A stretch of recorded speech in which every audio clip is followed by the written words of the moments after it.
अमराई। अमराई कहानी सुभद्रा कुमारी चौहान जी की है। नंबर 1। उस अमराई में सावन के लगते ही झूला पड़ जाता और विजयदशमी शाम सुबह तो बालक बालिकाएं युवतियां उसे झूले की शोभा बढ़ाती थी। ये उन दिनों की बात है जब सत्याग्रह आंदोलन अपने पूर्ण विकास पर था।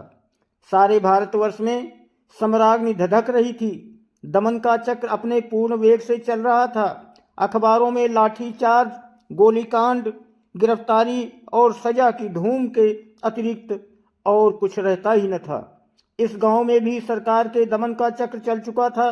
कांग्रेस के सभापति और मंत्री पकड़कर जेल में बंद कर दिए गए थे। इस दिन राखी थी।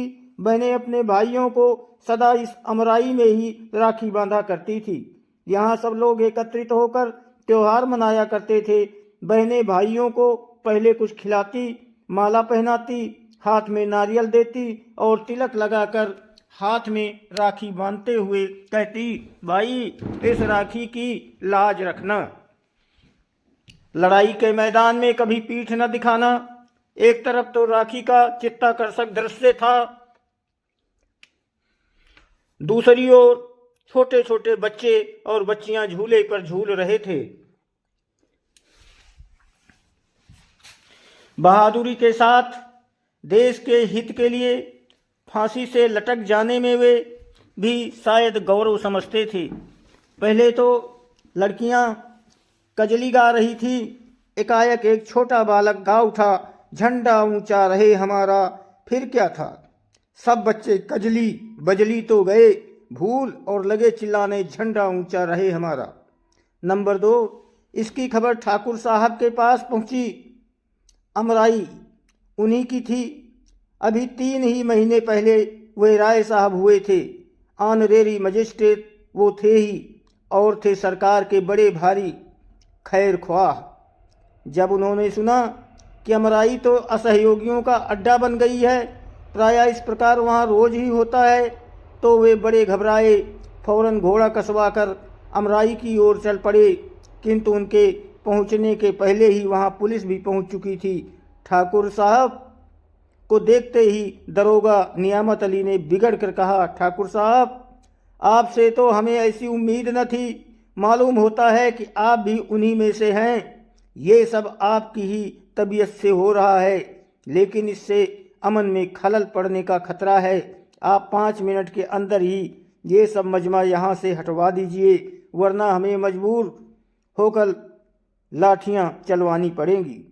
ठाकुर साहब ने नम्रता से कहा, दरोगा जी जरा सब्र रखिए, मैं अभी यहाँ से सबको हटवाए देता हूँ। आपको लाठियाँ चलवाने की नौबत ही क्यों आएगी। नियामत अली का पारा 110 पर तो था ही। बोले, फिर भी मैं आपको पहले से आगाह कर देना चाहता हूँ कि ज़्यादा से ज़्यादा 10 मिनट लगें, नहीं तो मुझे मजबूरन लाठियाँ चलवानी ही पड़ेंगी।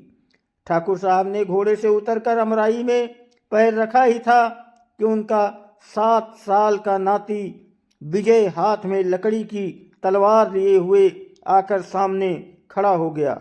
ठाकुर साहब को संबोधन करके बोला, दादा देखो मेरे पास भी तलवार है, मैं भी बहादुर बनूंगा। इतने ही में उसकी बड़ी बहन कांति, जिसकी उम्र करीब 9 साल की थी, धानी रंग की साड़ी पहने आकर ठाकुर साहब से बोली, दादा ये विजय लकड़ी की तलवार लेकर बड़े बहादुर बनने चले हैं। मैं तो दादा स्वराज का काम करूंगी और चरखा चला चला कर देश को आज़ाद कर दूंगी। फिर दादा बतलाओ, मैं बहादुर बनूंगी कि ये लकड़ी की तलवार वाले। विजय की तलवार का पहला वार कांति पर ही हुआ। उसने कांति की ओर गुस्से से देखते हुए कहा, देख लेना किसी दिन फांसी पर न लटक जाऊं तो कहना। लकड़ी की तलवार है तो क्या हुआ, मारा कि नहीं तुम्हें। बच्चों की इन बातों से ठाकुर साहब क्षण भर के लिए अपने आप को भूल से गए। उधर 10 मिनट से 11 होते ही दरोगा नियामत अली ने अपने जवानों को लाठियां चलाने का हुक्म ही तो दिया। देखते ही देखते अमराई में लाठियां बरसने लगी। आज अमराई में ठाकुर साहब के भी घर की स्त्रियां और बच्चे थे। और गांव के भी प्रायः सभी घरों की स्त्रियां, बच्चे और युवक त्योहार मनाने आए थे। उनकी थालियां राखी, नारियल, केसर, रोली, चंदन और फूल मालाओं से सजी हुई रखी थी। किंतु कुछ ही देर बाद जिन थालियों में रोली और चंदन था, खून से भर गईं। नंबर 3, जब पुलिस मजमे को तितर बितर करके चली गई तो देखा गया कि घायलों की संख्या करीब 30 थी, जिनमें अधिकतर बच्चे, कुछ स्त्रियां और 8-7 युवक थे। विजय को सबसे ज़्यादा चोट आई थी। चोट तो कांति को भी थी, किंतु विजय से कम। ठाकुर साहब का तो परिवार का परिवार ही घायल था। घायलों को उनके घरों में पहुंचाया गया और अमराई में पुलिस का पहरा बैठ गया। विजय की चोट गहरी थी, दशा बिगड़ती जा रही थी। जिस समय वो अपने जीवन की अंतिम घड़ियां गिन रहा था, उसी समय कोर्ट से ठाकुर साहब के लिए सम्मन आया। उन्हें कोर्ट में ये पूछने के लिए बुलाया गया था कि उनका आम का बगीचा, असहयोगियों का अड्डा कैसे, किसके हुक्म से बनाया गया। ठाकुर साहब भी ऑनरेरी मजिस्ट्रेटी का इस्तीफा, राय साहिबी का त्याग पत्र जेब में लिए हुए कोर्ट पहुंचे। उनका बयान इस प्रकार था: मेरा बगीचा असहयोगियों का अड्डा कभी नहीं रहा, क्योंकि मैं अभी तक सरकार का बड़ा भारी खैर ख्वाह रहा हूँ। मुझे सरकार की नीति पर विश्वास था और अपने घर में बैठा हुआ मैं अखबारी दुनिया का विश्वास कम करता था। मुझे यकीन ही न था आता था कि न्याय की आड़ में सरकार निरीह बालक, स्त्रियों और पुरुषों पर कैसे लाठियां चलवा सकती है। परंतु आज तो सारा भेद मेरी आंखों के ही आगे विषैले अक्षरों में लिखा गया है। मेरा तो ये विश्वास हो गया है, इस शासन विधान में जो प्रजा के हितकर नहीं है, अवश्य परिवर्तन होना चाहिए। हर एक हिंदुस्तानी का धर्म है कि वो शासन सुधार के काम में पूरा पूरा सहयोग दे।